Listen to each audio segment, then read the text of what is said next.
এখন যে কবিতাটি আবৃত্তি করব, কবিতাটি লেখা হয়েছিল 10ই ডিসেম্বর 2020 সালে, আর আবৃত্তি করছি 13ই মার্চ 2025 বৃহস্পতিবার। কবিতার নাম অলস ঘুমের স্বপ্ন পূরণ হয় না।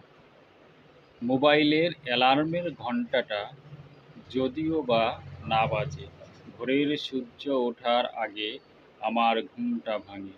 কাজের তাড়া থাকে, সকালে উঠে দোকানটা খুলতে হবে। মুদির দোকানে কুয়াশা জড়ানো শীতের সকালে ব্যাগ হাতে আসে আগে।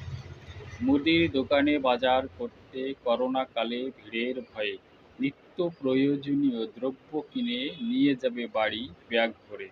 সন্ধ্যার ভিড়টা সামলিয়ে শীতের সন্ধ্যায় সব কিছু ঠিকমতো ঢাকা দিয়ে ঘরে ফিরি রাত 9টার আগে।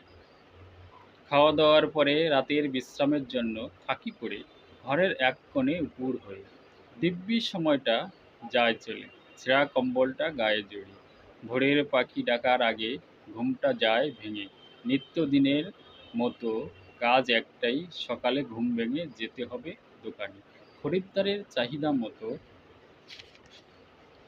সকল দ্রব্যের কম বেশি যোগান দিতে হবে। চাহিদা মতো যোগান দিতে পারলে 2 পয়সা আসবে তহবিলে।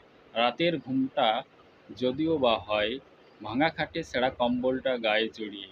লক্ষ টাকার স্বপ্নটা আসবে নেমে হাসতে হাসতে ভাঙা খাটে ছেঁড়া কম্বলে।